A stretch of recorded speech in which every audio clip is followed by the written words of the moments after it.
The white city of Merida in Yucatan, Mexico, has been working diligently to restore and reconnect with its Mayan roots.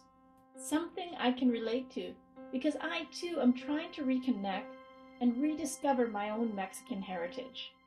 In my childhood, my mom would tell me about the Mayan ball game, a seemingly impossible game to play and win. And it was filled with mystery and human sacrifice. At least that's how my 7-year-old mind viewed it.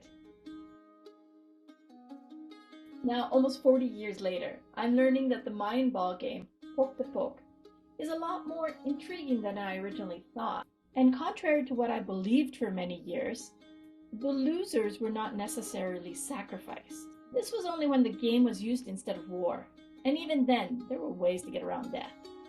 Pok-Ta-Pok was played in grand ball courts, with towering walls adorned with intricate carvings.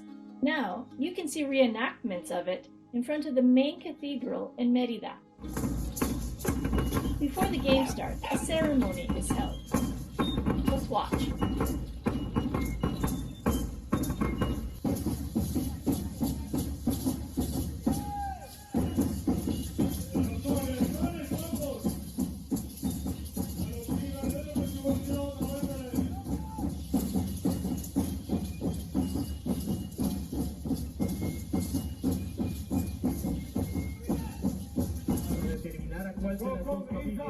Será la entrega de la sagrada pelota de hule y con ello dar inicio con el juego ceremonial.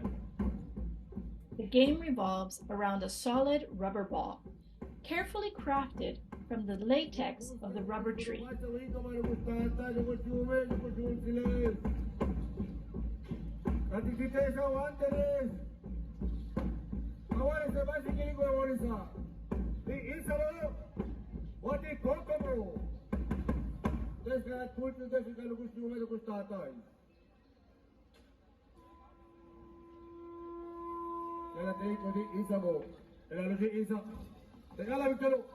Se ha favorecido a la familia de los Itzaes. Que nuestros dioses iluminen, protejan y llenen de gloria a estos guerreros durante el... Players use their bodies as tools, skillfully maneuvering the ball to pass it through a stone hoop mounted high on the walls, or in the case of this reenactment, the wooden hoop in the middle of the court.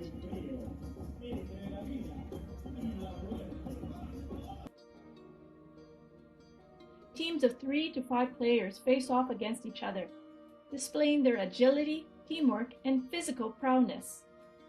Pok-Ta-Pok is a demanding and competitive sport. Players wear padded belts and headgear to protect themselves. When we watched the game in Merida, we were told to protect ourselves if the ball came towards us. They said, don't use your hands. Instead, use your arms, like this, if the ball comes towards you.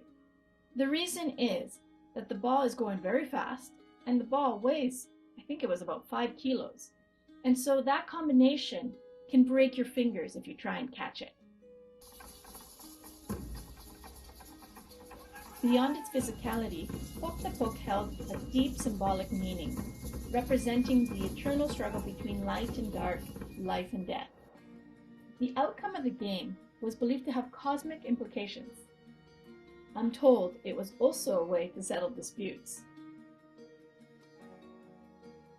In the modern-day game in Merida, they also played with a ball which was lit on fire. Although the goal was the same, to get the now flaming ball of death through the hoop, they actually used their hands this time.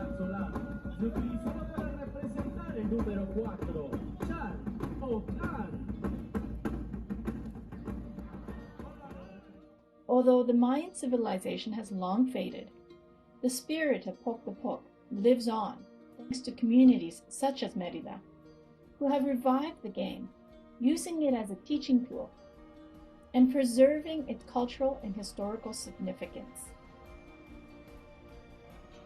As someone who has lost touch with their own heritage, I cannot stress how important and how grateful I am that there are communities out there trying to bring back and help us understand our own heritage and our own history. If you are ever in Merida, Mexico, I encourage you to take a step into the ancient world, where sport and spirituality is intertwined, and experience the timeless legacy of Pok-Ta-Pok. If you're interested in more videos from me, why don't you check out this one, where my toddler goes and eats a bunch of sushi.